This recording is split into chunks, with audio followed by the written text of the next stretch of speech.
how to save your file in Canva and how you can download your designs to PC.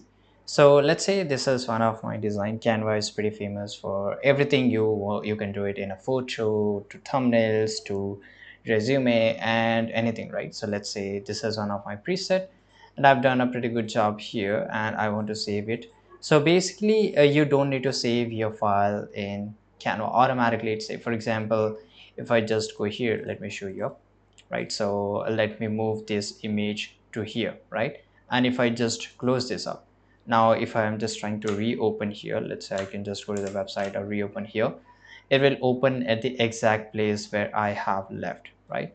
So this is a thing here. And for example, if you have data mistake, for example, if you have, let's say that you have moved this here, then you can always go and click on undo, right? So you can just move it back, right? So this is really interesting here. And if you want to download this up, go to the share button and click on download. It will, you can just check the format here. So let's say I just want in a page, sorry, in a image, then I can just go and click on download. It will get download and get saved on my system. This is it. Thanks for watching this video. Subscribe.